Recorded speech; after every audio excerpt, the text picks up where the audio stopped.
안녕하세요, 구독자 여러분. 구독과 좋아요는 채널 운영에 큰 힘이 됩니다. 안녕하신가요? 저는 20대 직장 여성으로 현재는 남편과 이혼해서 홀로 지내고 있는 상황입니다. 너무나 오랫동안 저를 힘들게 해온 데다 고마워할 줄도 모르는 인간들과 떨어지고 나니 세상이 온통 핑크빛으로 느껴지는데요. 주변에서는 혼자 살아가게 될 저에 대해서 걱정을 해오지만 울타리가 아닌 족쇄나 다름없었던 시부모님들과 남편에게서 벗어나고 나니 무엇이든 잘 해낼 자신이 있습니다. 허구한 날 로또 복권만 사면서 돈을 탕진하던 남편과 뻔뻔하고 사납기 짝이 없던 시모에게 참고만 살아오던 제가 이혼으로 복수해준 사연에 대해 말을 해보려고 합니다. 여보, 나 주식이 떨어져서 그런데 30만 원만 출금 좀 해봐라. 로또 복권 좀 긁어서 만회하게. 주식이 떨어진 거랑 로또 복권으로 만회하는 거랑 무슨 상관이래? 오히려 그러다가 돈 더 잃을 수도 있잖아. 이 사람아, 운이라는 건 원래 총량이 있는 법이야. 주식으로 꼬랐으니까 로또 복권으로 채울 수 있게 조상님이 도와주시지 않겠냐? 나 왠지 꿈도 좋았던 것 같으니까 올 때 현금 두둑이 뽑아서 오기나 해. 여보, 제발 정신 좀 차려. 우리 이럴 때가 아니잖아. 아버님 당뇨에 몸도 안 좋으셔서 쓰러져 있으신데 병원비 나중 생각하면 미리 모아야 하지 않겠어? 이러다가 병 더 커지시면 그때는 어떻게 감당하려고 이렇게 돈을 써? 어차피 푼돈 모아봤자 인생 이렇게 가난한 상황에서 못 벗어나. 한 방 크게 터뜨리려면 주식이든 복권이든 딱 붙잡고 버티는 수밖에 없다고. 그래서 당신은 허구한 날 집에서 백수나 다름없이 집에만 있고 아버님 병 터지고 요양원 겨우 한 달 쓰고 그 뒤로는 돈 없다고 내가 다 돌보고 있잖아. 우리 1년 넘게 살아오던 집까지 팔아치워서 합가까지 한마당이면 당신도 생각이라는 걸 해야 하는 거 아니냐고. 아, 거참 로또 복권 오늘 운이 엄청나게 좋아지려고 그러나 마누라 잔소리 때문에 아주 기분이 잡치네. 당신 멀쩡히 잘 다니고 있던 증권회사 때려치울 때만 해도 뭐라고 그랬어. 나 고생 안 시키겠다고 해놓고 지금 얼마 되지도 않아서 상황 바뀐 것 좀 봐. 일은 나 혼자 해. 집안일도 내가 맡아. 아버님 병시중까지 해야 해. 이게 대체 무슨 상황인지 도통 모르겠다. 말은 똑바로 하자. 일을 너 혼자 하는 게 아니라 내가 프리랜서처럼 집에서 주식을 하는 거잖아. 크게 터지면 너 월급 내가 1분만 해도 벌거든. 그리고 집안일은 네가 당연히 해야지. 여자인데. 결혼 전에는 그렇게 다정하더니 이제 당신도 어머님께 완전 다 물들었구나. 아니면 원래 이런 사람이었는데 숨기고 있었던 거야? 닥치고 올 때 돈이나 들고 와. 30만 원이라고 분명히 내가 말했다. 결혼하고 나서 얼마 되지 않아 합가까지 하게 되고 남편은 직장을 그만둔 상황이라 집안의 대소사는 모두 제 책임이 된 상황이었습니다. 직장일에 집안일에 당뇨를 앓으시는 아버님의 병시중까지 정신이 없던 중이었는데요. 몸만이 아니라 정신까지도 힘든 하루하루를 버틸 수 있었던 것은 그래도 가족들이 저의 고생을 인정해주고 있다고 생각했기 때문이었습니다. 하지만 그것은 저의 착각에 불과했습니다. 네가 이 집에서 든든하게 기둥처럼 버텨주니 내가 얼마나 고마운지 모른다. 가끔 내가 모진 말 한다고 하더라도 본심 아닌 거 알지? 그러니까 지금처럼 조금만 더 고생하자꾸나. 언젠가 우리 집에도 볕들 날이 오지 않겠니? 어머님이 그렇게 말씀해 주시니 저도 힘이 나네요. 사실 그이가 집에서 손 하나 꼼짝하지 않아서 아주 힘들었었거든요. 그런 문제야. 내가 말은 해보겠지만 아무래도 남자보다는 여자가 그런 집안일을 하는 게 맞지 않겠니 싶다. 정 힘들면 내가 도와줄 테니 네가 혼자서 해보고 나한테 말을 하든지 하거라. 그러고 싶은데 요즘 많이 피곤하고 힘이 들어서요. 어머님께 제가 부탁드리기 죄송스러우니 남편한테 한번 다시 말을 해볼게요. 너 시애미가 고맙다고 하면서 눈치 봐줬더니 말이 우습게 들리니? 내가 분명 남자가 할 일이랑 여자가 할 일 구분하라고 말했잖니. 왜 자꾸 명호를 끌어들이려고 그래? 그럼 어머님은 이대로 계속 아버님 아프신데도 요양병원 안 보내실 생각이세요? 저 혼자 감당하기가 힘드니까 말씀을 드리는 건데 정말 너무하세요. 내가 약속하마. 우리 명호가 주식 일을 그래도 하고 있잖니. 걔 증권회사에서도 에이스였으니 앞으로 하는 일 족족 잘 될 거다. 그러니까 잠시만 네가 좀 희생해 주렴. 네가 아니면 이 일 감당할 수 있는 애가 없으니까 이렇게 시어머니가 부탁한다. 응? 어머님이 하신 말씀 제가 한번 믿어볼게요. 그렇게 저는 어머님이 한 약조를 따르겠다고 대답했지만 한편으로는 제 나름대로 좋은 방법을 모색해야겠다는 생각이 들었습니다. 당뇨 외에도 다른 합병증까지 겹쳐서 더 위중해지신 아버님의 병수발을 저 혼자 책임지고 집안일에 직장까지 생활하다 보니 잠을 제대로 잘 틈이 없을 정도였으니까요. 아빠, 내가 부탁할 게 하나 있는데 주변에 법 좀 잘 아시는 분들 없으신가? 변호사라든가 법무사 쪽으로 빠삭하신 분 하나 있으면 좋을 것 같은데. 왜? 전 서방이랑 이혼이라도 하게? 잘 생각했다. 진즉에 그 집안에서 탈출하라고 하는데 왜 버티고 있나 했어. 이혼해서 탈출하려는 건 맞는데 아직은 때가 아니라고 생각하고 있어. 그게 무슨 소리니? 이혼은 하루라도 빨리 하는 게 좋은 거야, 이거사. 생각을 해봐. 나 결혼한 지 얼마 되지 않아서 이혼한다고 해도 내가 고생한 것만큼 충분한 위자료 받기가 애매하잖아. 그리고 내가 했던 고생들 인정받을 만한 증거며 자료도 확실하지는 않은 상황이고. 그래서 앞으로는 꼬박꼬박 보고하면서 내가 병간한 거며 집안일 한 거며 직장일 한 것까지 깡그리 다 남겨놓을 생각이거든. 그래야 이 집안 돈 뜯어내서 내가 고생한 대가 받고 결혼 후에도 자립할 수 있지 않겠어? 조금 더 무르익었다가 이혼하겠다는 건 알겠는데 그러다가 네가 너무 힘들까 봐서 걱정이다. 정말 이유는 돈 하나 때문이니? 결혼 전에는 새삼 따뜻하고 배려심 많은 것처럼 나 속인 남편이며 묻어난 시모인 것처럼 속인 그 인간들이 도저히 용서가 안 돼서 그래.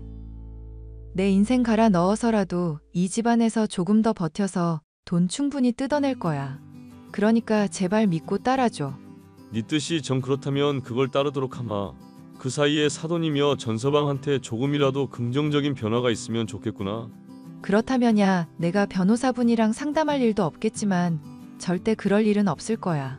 하여튼 주변 분 중에 좋은 변호사분 꼭 알아봐줘. 알겠지? 바로 이혼하고 싶었지만 남편과 시모에게 엄청난 귀책이 있다고 할 만한 상황은 아니었고 제가 위자료를 받기에 유리한 증거들도 부족한 상황이었기에 저는 때를 기다렸습니다. 그렇게 2년 정도 시간이 흘러갔고 제가 순종적으로 굴며 열심히 노력했음에도 남편의 주식 일은 잘 풀릴 기미가 전혀 없었죠.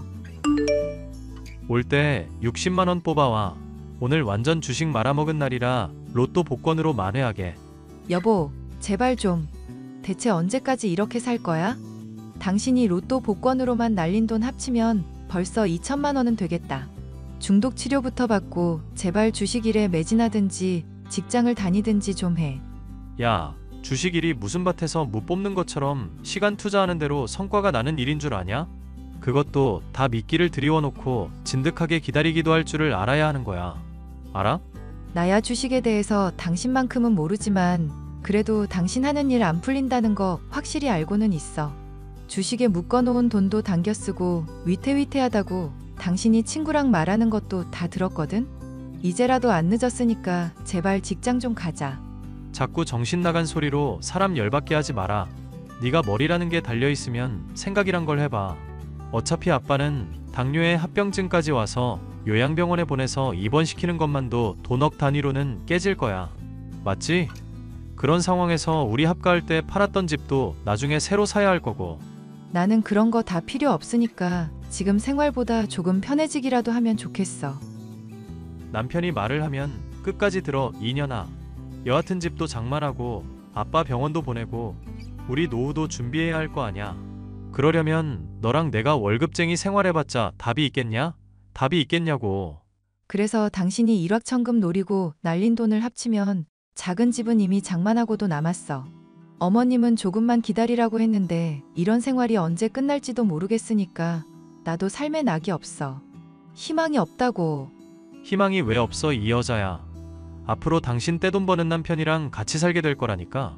주식 대박 터뜨리고 잘 정리만 하면 나오는 이자만으로도 월급쟁이 봉급만큼 버는 생활 가능하다고. 우리 건물 가지고 건물주 소리 듣고 사모님 소리 들으면서 떵떵거리면서 살 수 있다고. 남편의 호언장담에도 불구하고 저는 그 말을 믿을 수가 없었죠. 저의 집안에 비하면 형편이 그렇게 부족하지 않은데도 돈 조금 더 아끼겠다고 요양병원에 시아버지를 보내는 대신 저에게 일을 맡기는 사람들이었으니까요. 제가 지쳐서 제발 일을 분담하자고 할 때마다 이러한 말로 수없이 유예를 시켜왔기도 했고, 결혼 전에 달콤한 말에 이미 속아 넘어간 적도 있었기 때문이었죠. 어쨌거나 집안일과 직장일과 병시중을 3년 동안 하게 되니 저는 거의 한계에 다다르고 있었는데요. 이제는 슬슬 제가 생각했었던 이혼 계획을 실행할 타이밍이라는 생각이 들었습니다. 혜선아, 내가 언제까지 기다려야 하는지 마음이 갑갑해서 묻는다. 내 나름도 알아보니까 네가 그동안 모은 자료면 이혼 문제없이 가능하고 위자료도 두둑하게 받을 수 있다던데 언제쯤 그 집에서 탈출할 거니? 집안일 혼자서 다 하고 병시 중에 바깥일까지 하게 된 게 거의 몇 년이 넘었고 도중에 힘들다고 몇 번이고 요청까지 했었다며. 맞아. 나도 그렇게 생각해서 이혼하려고 하던 참이야. 네 시어머니랑 남편처럼 조금 더 기다려달라는 말로 떼어먹으려는 건 아니고? 내가 제일 싫어하는 게 그 두 사람인데 설마 내가 흉내를 내겠어? 아빠한테 내가 분명히 얘기했었지. 힘든 거 얘기할 때 들은 척도 안 하면서 권위나 내세우다가 나중에 내가 발끈하면 조금 더 기다려달라는 거짓말로 시간 끄는 인간들이라고. 안 그래도 내가 그 얘기 듣고 너무 괘씸해서 네가 말리지만 않았어도 사돈댁 완전히 뒤집어 놨을 거다. 네가 무슨 원더우먼도 아니고 몸은 하나인데 병간의 집안일에 직장일까지. 이게 말이나 되는 얘기니? 그러니까 하루바삐 이혼하는 게 좋겠다는 말 아니냐? 안 그래도 이혼하려고 지금까지 확실히 유리해진 시점을 기다렸던 거야. 남편도 이제 돈 슬슬 다 고갈되고 있는 것 같고, 시모한테서는 그래도 돈 나올 구석이 있는 정도니까 지금이 딱 좋겠다 싶은 시점이네. 그리고 내가 말했었던 각오에 대해서도 아직 기억나? 그래, 네가 없으면 아예 생활이 안 돌아갈 정도로 필요하게 만든 다음에 나중에 후회하게 해줄 거라며. 처음에는 애가 무슨 고집을 부리나 싶을 정도였는데 기어코 독하게 버텼구나. 아빠, 딸 한다면 하는 사람인 거 알잖아. 내 인생 망친 인간들 절대 그냥은 못 넘어가. 남편과 시모에게 속아 사기 결혼을 한 것이나 다름없다고 생각했던 저는 이혼을 위한 모든 준비를 철저하게 했었고, 이제 결정만 내리면 되는 상황이었는데요. 고생해왔던 저를 불쌍히 여긴 하늘이 기회를 준 것일까요? 당시에 저는 정신적으로나 체력적으로 거의 한계에 다다라 있었던 상황이었는데 과로로 회사에서 아예 기절을 해버리게 됐죠. 어머님, 저 과로로 쓰러져서 병원 실려왔어요. 죄송하지만 시아버님 식사 좀 부탁드릴게요. 야, 이 정신 나간 년아. 지금 네 시아비가 밥 못 먹어서 골골거리는 거 간신히 발견해서 내가 살려놨다. 건강한 애가 좀 힘들다고 쓰러졌다는 핑계나 대고 기만질 하려는 거냐? 네가 그러고도 며느리라고 할 수 있어? 어머님, 무슨 말씀을 하시는 건지 모르겠는데요.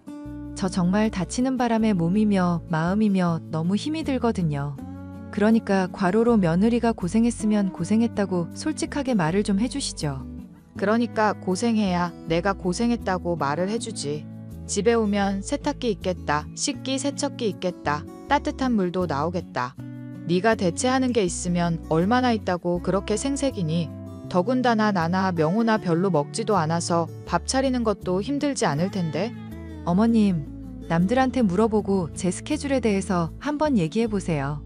직장, 집, 병시중까지 3개 다 하면서도 실망하게 해드린 적 365일 중에 얼마나 되는데요? 오냐, 말 잘했구나. 365일 동안 얼마나 실망하게 했냐고 물었니? 너는 하루하루가 나한테 실망스러운 며느리였다. 에라 정신 나간 년아. 시아버지가 아픈데도 지 힘든 것만 내세우면서 가족들한테 책임이나 전가하려는 년.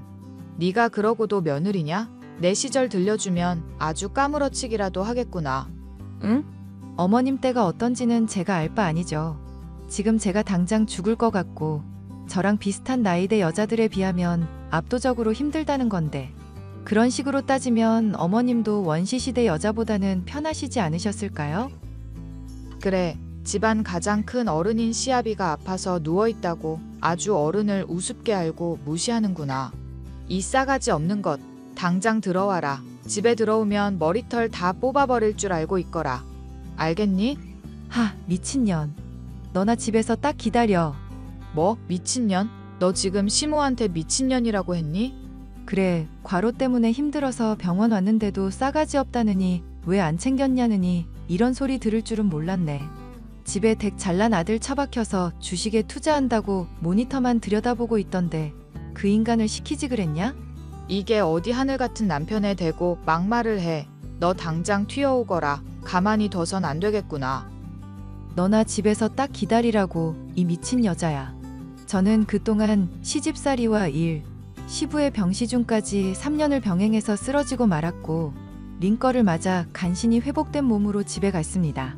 그간의 서름을 갚아줄 생각에 힘든 줄도 모르고 문을 벌컥 열고 들어간 제가 흉흉한 표정을 짓고 있자 튀어오랄 때는 언제고 겁을 집어먹은 시모는 문에 서 있지 말고 빨리 들어와 밥이나 얼른 차리라고 하더군요.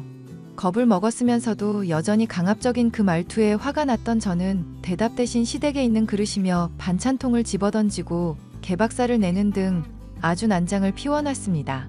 방에 틀어박혀 있던 남편은 무슨 소란이냐며 나오더니 저의 따귀를 때리려고 손을 들더군요. 저는 지지 않고 그 면전에 출금해 온 100만 원을 집어던졌습니다. 로또 값에 깨진 시끼며 반찬값이나 하고 얼른 이혼이나 하자 소리를 지르면서요. 설마 하니 이런 초강수를 둘 줄 몰랐던 것인지 벙찐 표정을 짓던 시모와 남편의 모습을 보니 속에 있던 채증이 한 번에 풀리는 기분이었는데요. 집을 빠져나오자 얼마 지나지 않아 시모와 남편에게서 연락이 왔죠. 내가 생각을 해보니 너한테 좀 표현이 과했었던 것 같구나. 늙게 되니 입이 주책인가 맘이랑 다르게 말이 불쑥불쑥 나갈 때가 있어. 미안하다. 맞아. 엄마도 많이 미안해하고 있고 나도 이번 일로 나름대로 반성했거든. 그런데 솔직히 당신도 반찬이며 그릇 박살낸 건 좀 아니잖아. 인정하지? 그래도 이번엔 당신이 저지른 잘못 용서해 줄 거거든. 생각을 해봐라. 너희 이혼하게 되면 애가 주식에 매진할 시간 줄지. 내가 이 늙은 몸 이끌고 명호 아비까지 돌보고 집안일도 해야 하니 얼마나 힘들겠니? 이 와중에도 댁들 미래 걱정이나 하는 거 보니까 견적이 충분히 나왔어. 나는 이혼 물릴 마음 없으니까 꺼져. 내가 용서해주겠다잖니. 이번 기회 놓치면 너 정말 후회한다? 후회는 당신들이 하게 될 게 후회고 저는 인생 아주 편해질 것 같으니까 남 문제는 신경 쓰지 마세요. 저는 결국 남편과 이혼하게 되었고 그간의 확실한 고생에 대해서 증거자료 또한 충분하니 이를 인정받아 두둑한 위자료 또한 받을 수 있었습니다. 업보라는 게 정말로 있는 것인지 저를 대신해 집안일을 혼자 하느라 무리한 것인지 시모는 허리 디스크를 앓게 됐다는 소식 또한 남편을 통해 들을 수 있었는데요. 하던 주식 일을 관두고 증권회사에 들어가게 된 남편은 회사 일과 병시 중의 과로로 인해서 쓰러지게 되었다는 소식을 들을 수도 있었죠. 병으로 쓰러진 시부모에게 죄송한 마음이 조금 있기는 하지만 결국 그들 스스로가 죗값을 치른 셈이니 동정하지 않고 제 삶을 충실하게 살아가려고 합니다. 사연 끝까지 들어주셔서 감사합니다.